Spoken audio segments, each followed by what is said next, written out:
इतने गंदे राजनेता हैं हमारे।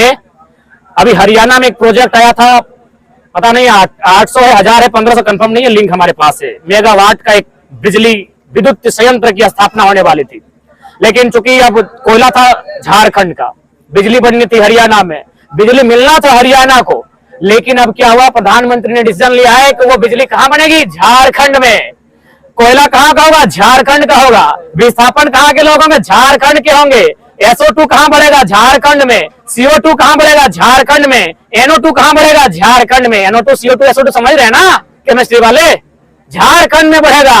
और किसको जाएगी बिजली, हरियाणा को। और ये मूर्ख मंत्री, ये बेशर्म लोग जिनको पता नहीं है, और ओपन चोरी छिपे नहीं हो रहा है, बाकायदा मीडिया कवरेज के साथ ये आपका आर्टिकल में लिखा हुआ है कि जल्द ये योजना आएगी। चीरहरण होगा झारखंड की माटी का, मारे काटे जाएंगे, पीटे जाएंगे झारखंड के लोग, छीनी जाएगी झारखंड की जमीन, और बिजली बनेगा यहाँ, ताज्जुब की बात है। और बिक्री होगी हरियाणा में। हरियाणा में अगर होगा तो ये लोग देंगे नहीं, क्योंकि आज के डेट में जो रेडियस निकलता है, जो से माने प्रदूषित गैस निकलती है, वो मानव जीवन के लिए हानिकारक है। इसका मतलब क्या है कि केंद्र के लोग हमें मानव गिनते ही नहीं। उदाहरण दे रहे, अभी जाइए हाल ही फिलहाल अखबार में पढ़े होंगे अडानी का आतंक। इस प्रकार हमारे यहाँ 800 मेगावाट बन चुका है, और 800 बनने वाला 1600 मेगावाट बिजली उत्पादन होगा। जमीन हमारा, CO2 का इंक्रीज यहाँ होगा, SO2 इंक्रीज यहाँ होगा, NO2 का इंक्रीज यहाँ होगा।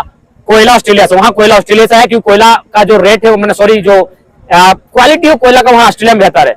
कोयला आता है ऑस्ट्रेलिया से, कहां, झारखंड, गोड्डा। बिजली बनेगी झारखंड में, चीरहरण होगा झारखंड की माटी का, बर्बाद होंगे झारखंड के लोग, वातावरण डैमेज होगा झारखंड का, जलवायु परिवर्तन होगा झारखंड का, टेम्परेचर इंक्रीज होगा झारखंड का। बिजली बांग्लादेश को, अरे हम तो बांग्लादेश को हाय नजर से देखते हैं, हमसे समझदार है कि अडानी को वहां लगने नहीं दिया प्लांट। बिजली लिया, बोका बना के बिजली बिल, बोका नहीं, चला के गई, पैसा दिया, जो भी लिया, बिजली लिया, लेकिन अपना जमीन नहीं दिया। क्योंकि जहां बिजली उत्पादन होगा, जो कोयला से होगा, वहां CO2 NO2 SO2 का प्रभाव होगा।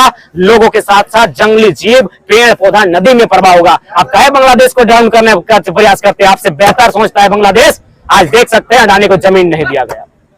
कहां जमीन लिया, झारखंड में। हरियाणा के लिए बिजली, झारखंड। ये बेवकूफ मंत्री, ये विधायक, ये कुंगे हैं, इनको क्यों लगेगा, इनकी नस्लें बर्बाद नहीं होंगी। ये हवाई जहाज के टिकट कटाएंगे, ये बेशरम लोग विदेश उड़ जाएंगे, नस्लें झारखंड की बर्बाद होगी। आज जो लोग हमें जातिवाद जातिवाद जातिवाद कर रहे हैं ना, जब ये CO2 NO2 आएगा ना, महत्व नहीं चुनेगा कि CO2 महत्व पे हमला करेगा, NO2 महत्व पे हमला करेगा। ये जाति नहीं चुनेगा, ये धर्म नहीं चुनेगा, सीधा इंसान पर हमला करेगा, जीव जंतु पहाड़ पे हमला करेगा, और कर ही रहा है। जाइए कोयलेरी साइड में क्या है, औसत आयु 55 साल 56 साल मरने की आयु है। जाइए हमारे गांव में चूल पक के मरते हैं, चूल पक के मरते 80 साल, हमारी दादी 100 साल पार कर चुकी है। आ जाइए कोलफील्ड गांव में, आज जो नया जनरेशन है 55 साल में देहांत हो जाता है। क्यों, वही गैस का प्रभाव, वही चीरहरण। और यहाँ आप लोग जातिवाद, अरे आज ऐसे नौजवान लड़ने आ रहे हैं जो हिम्मत कर रहे हैं कि अडानी के खिलाफ बात कर रहे हैं, जो हिम्मत कर रहे हैं प्रधानमंत्री की गलतियों को दिखा रहे हैं। नहीं तो जो धर्म और जाति और आस्था के नाम पर, भूत भगवान इंडिया पाकिस्तान के नाम पर पॉलिटिक्स हो रहा है ना, दम नहीं होगा किसी का बात करने का। तो इसीलिए लोग डर है कि साला दम है इन लोग में। ये लोग कोयला माफिया पे बोल रहा है, ये लोग चैलेंज कर रहा है, ये दम यहाँ के विधायकों में नहीं है तो दिखाइए, बड़े बड़े विधायक है। कब इन्होंने कहा है कि यूपी बिहार के लोग जिस प्रकार यहाँ कब्जा, हम वाले बोलते हैं यूपी बिहार हमारा बड़ा भाई है, शहर स्वीकार करते हैं, हम दिल से स्वीकार करते हैं, लेकिन सबकी अपनी सीमा है। तो ये हिम्मत इनमें नहीं है। कितने IAS IPS को खुले मंचों पर कहा है। तो ये हिम्मत आसान नहीं है भैया। ये हिम्मत तभी आता है जब सर पे कफन मान के घर से निकलते हैं। इसीलिए जातिवाद का ठप्पा लगाते हैं। बाकी जातिवाद जो देखिए, CO2 जब इंक्रीज होगा तो देखते हैं खाली महत्व का नुकसान होगा कि बाकी वो जाति इनके अटैक करता है।